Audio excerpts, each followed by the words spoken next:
Assalamualaikum warahmatullahi wabarakatuh. Ketemu lagi dengan saya di channel Mamang Tani. Kali ini saya sudah ada di bedengan tempat tanam cabai ya, cabai rawit varietas Taruna dari Cap Panamera ya. Sebelum kita lanjut, alangkah baiknya budayakan like, subscribe serta nyalakan tombol loncengnya supaya mendapatkan notifikasi terbaru dari channel Mamang Tani.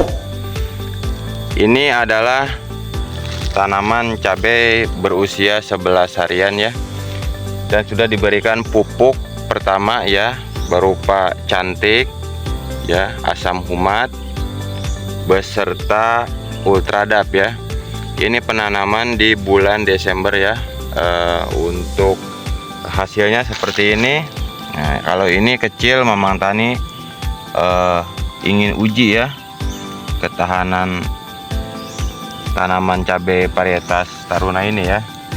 Nah, ini adalah 11 hari setelah tanam ya, berkisar pemupukan pertama ya, sudah penyepraian insek dan fungisidanya. Ini adalah hasilnya ya, sudah banyak ditumbuhi. Setiap ketiaknya itu adalah tunas-tunas airnya seperti ini ya.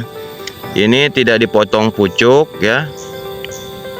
Ini daunnya rusak karena memang hujan deras, dan beserta kemarin itu seminggu itu belum Mamang Tani aplikasikan untuk pemberian inseknya ya. Tapi sudah diaplikasikan, alhamdulillah hamanya sudah sedikit berkurang ya. Nah, ini fungisidanya pun sudah aplikasikan. Ini adalah bakal-bakal jamur ya, yang menyerang daun ya, biasanya ke perbatangan ya. Kalau kurang kokoh biasanya di bawah sini ya, untuk jamur ya, yang bisa mematikan tanaman cabai ya. Nah, kita bahas kembali untuk penanamannya di usia 11 hari. Penanganannya sudah menggunakan asam humat, ultradap beserta cantik ya, kita kocorkan dan langsung ke tanaman ya. Ini hasilnya ya, tidak diberikan pupuk berupa KCL ya. Ini kita belum aplikasikan pupuk KCL, NPK cair belum ya. Ini kita hanya menggunakan standarnya saja, asam humat, terus cantik dan pupuk ultradap ya. Ini kita tidak menggunakan mulsa ya, walaupun di musim hujan, karena memang tanahnya sendiri strukturnya ini tidak ditumbuhi rumput ya. Jadi lahannya baru belasan tahun, belum pernah diolah kembali ya. Biasanya untuk rumput-rumputannya rumput-rumput menjalar ya, seperti itu. Nah, ini adalah hasilnya dari 11 hari sudah ditumbuhi. Setiap ketiaknya itu sudah ada yang mengeluarkan tunas-tunas ya, seperti ini. Hampir setiap tanamannya ya sudah mengeluarkan tunas-tunas baru di setiap ketiaknya ya, ketiak daunnya ya.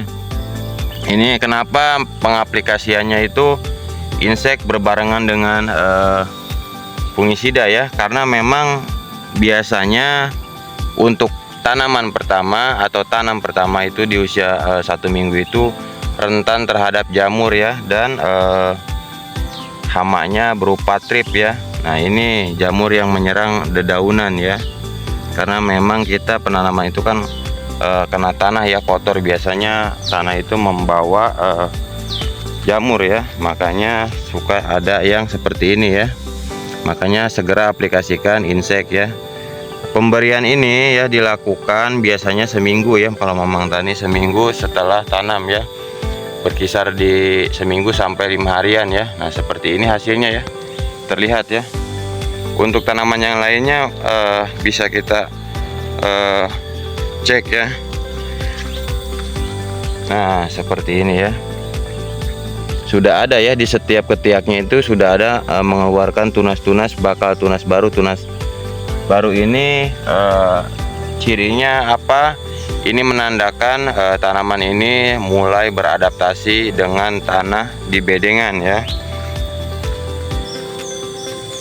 Nah, seperti ini. Kita cek kembali untuk tanaman-tanaman yang lain ya. Nah, seperti ini ya, sudah tumbuh tunasnya ya, pertumbuhan tunasnya sudah ada, tunas atasnya atau pucuknya, pucuk atas. Nah ini kita ceknya untuk tunas-tunas airnya setelah pemberian pupuk pertama ya, di usia 7 HST ya, 7 hari setelah tanam kebedengan seperti ini ya. Sudah mulai tumbuh ya. Untuk pertumbuhannya sendiri memuaskan menurut Mamang Tani ya, walaupun tidak menggunakan kohe ya. Mamang Tani full tidak menggunakan kohe dan hanya menggunakan asam humat, pembenah tanah, M21 ya, hanya menggunakan itu saja untuk pupuk dasarnya dan poska ya. Ini hasilnya ya, seperti ini ya, bisa terlihat ya, tanamannya sudah mulai hijau royo ya, hijau-hijau ya. Nah, mudah-mudahan hasilnya pun bakal maksimal ya, seperti ini bisa dicek ya. Pemupukannya sendiri kita lakukan di pagi hari ya, tapi entah nanti kedepannya kita cek di lapangan, jika sempat kita mengaplikasikan di sore hari. Nah seperti ini ya, sudah beradaptasi ya, sudah ada. Nah untuk hamanya sendiri di atas setelah dispray hasilnya seperti ini ya, ada di atas ini trip ya. Di atas pucuknya ini adalah trip ya, terkena kita spray insek ya, sudah mati ya. Nah seperti ini ya, kalau kita telat untuk pemberian fungisida ya atau perjamuran terlihat ya.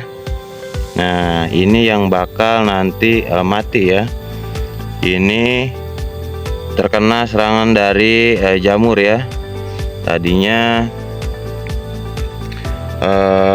tertekan ya, jadi agak sedikit bawahnya tergores ya. Ini bisa tumbuh ya jika kita menutup ya, menutup atasnya ya, menutup supaya tidak terkena sinar matahari ya. Kita tutup untuk atasnya, nanti perakarannya bakal naik ya. Perakaran sendiri dari tanaman cabai itu akan naik ya, tidak stuck di situ saja. Jadi cabai itu perakarannya bisa tumbuh ke atas ya, makanya tanamnya pun jangan terlalu dalam-dalam banget ya. Jadi biasakan untuk paling ukuran 5 cm paling dalam ya untuk perakarannya, karena dia naik terus ya. Makanya kalau Mamang Tani sering melakukan pengurukan ya. Karena apa? Jika pertumbuhan akar itu terkena matahari langsung, biasanya bakal layu ya dan mati ya, ujungnya bakal mati. Nah seperti ini ya, sudah beradaptasi ya. Tuh ada tripnya, sudah mulai ada tripnya lagi. Karena apa susah dibasminya? Karena memang ini adalah musim penghujan ya, musim penghujan. Untuk tanamannya sendiri tidak banyak yang mati ya.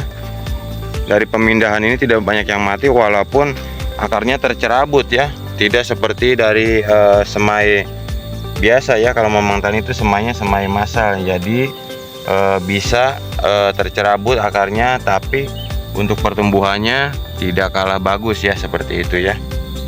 Ini adalah hasilnya. Mudah-mudahan bisa bermanfaat konten ini, khususnya buat saya, umumnya buat rekan-rekan. Salam petani muda milenial, salam ketahanan pangan, sukses selalu. Wassalamualaikum warahmatullahi wabarakatuh.